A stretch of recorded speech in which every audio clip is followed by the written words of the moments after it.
Welcome back. સ્થાનિક સ્વરાજની ચૂંટણીને હવે ગણતરીના દિવસો બાકી રહ્યા છે, ત્યારે TV9 ગુજરાતીની ટીમ અમરેલીમાં પહોંચી અને ત્યાંના મતદારોનું મિજાજ જાણ્યો છે। અમરેલી જિલ્લામાં 6 નગરપાલિકા, 11 તાલુકા પંચાયત, 1 જિલ્લા પંચાયતની ચૂંટણી જાહેર થઈ છે। સ્થાનિકો સાથેની ખાસ વાતચીતમાં એ જાણવા મળ્યું છે કે અહીંના રહીશોના મુખ્ય પ્રશ્ન સ્વચ્છતા અને ગટરની સમસ્યા છે। આ તમામ પ્રશ્નો વચ્ચે TV9 ગુજરાતી સાથેની વાતચીતમાં મતદારો શું કહી રહ્યા છે, શું છે તેમની સમસ્યા, એ જાણીએ મતદારોના મિજાજમાં।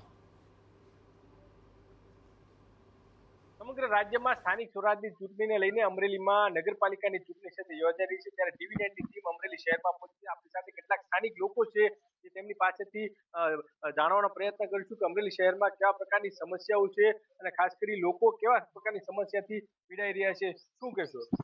અમરેલી નગરપાલિકામાં જે શાસન હતું અને આ વખતે છેલ્લા 5 વર્ષમાં શાસન રહ્યું ગયું, આ છેલ્લા 5 વર્ષમાં જે સત્તા પક્ષ દ્વારા જે મેનિફેસ્ટો આપવામાં આવ્યો હતો અને જે પબ્લિકને, સામાન્ય જનતાને એમ લાગતું હતું કે નહીં હવે અમરેલીનો ઉદ્ધાર થશે, અમરેલીનો વિકાસ થશે, એ માયલું કંઈ કામ નથી થયું।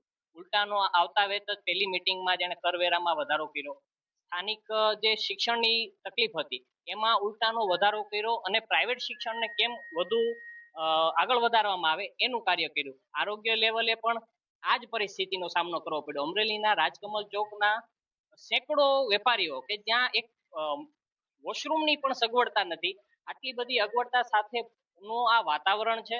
વેપારીઓ પણ પારાવાર મુશ્કેલી ભોગવી રહ્યા છે। છાશવારે ત્યાંના અધિકારીઓને મોકલી અને શહેરમાં ભયનો માહોલ ઉભો કરવામાં આવે છે। પહેલી વસ્તુ તો આપણે અમરેલીની અંદર જે તમે રોડ રસ્તાઓને જે હાલત જુઓ તો જે રોડ ઉપર જે હાલવું હોય તો પણ ધૂળની ડમરીઓ એટલી ઉડે છે કે પાછળવાળા લોકોને, ટુ વ્હીલવાળા લોકોને ઘડી ઉભું રહી જવું પડે છે। એવી જ રીતે કામનાથનો ડેમ, જે ગાંડી વેલનું જે મચ્છરોનો ઉપદ્રવ, જ્યાંથી પુલ ઉપરથી પસાર થવું હોય તો પણ લોકોને વિચાર કરવો પડે છે। આવી અમરેલીની જ્યારે સમસ્યા હોય ત્યારે આપણે હવે એવી આશા રાખીએ છીએ કે જે કોઈ આવે પણ અમરેલીનો કાંઈક વિકાસ થાય અને અમરેલીનું કાંઈક સારું કરે। બાકી મોટી મોટી વાતો તો સૌ કોઈ કરે છે પણ પછી કોઈ કામ થતું નથી। અમરેલી શહેરમાં ભૂગર્ભ ગટર, જે ઘણા વર્ષોથી ભૂગર્ભ ગટરથી પણ વંચિત હતું અમરેલી શહેર, પણ ભૂગર્ભ ગટરની પણ સફાઈનો અભાવ જોવા મળે છે। ધાર્મિક સ્થાન, જે ધાર્મિક સ્થાનમાં કોઈ ધાર્મિક ધર્મપ્રેમી જનતા જ્યારે પગે લાગવા જાય છે પણ ત્યારે એને પગે લાગવા જતા પહેલા પણ ઉકરડામાંથી પસાર થવું પડે છે, ગંદકીમાંથી પસાર થવું પડે છે, ત્યાં પણ સફાઈનો અભાવ જોવા મળે છે। અમરેલી શહેરની મુખ્ય બજારોમાં ઠેર ઠેર કચરાના ગંજ જોવા મળી રહ્યા છે।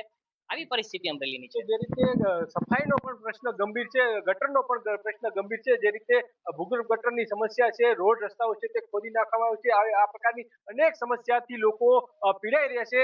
ત્યારે લોકોની પણ માંગણી છે કે અમરેલી શહેરનો વિકાસ થવો જોઈએ તેવું સ્થાનિક લોકો છે તે કહી રહ્યા છે। જયદેવ કાઠી, TV9 અમરેલી।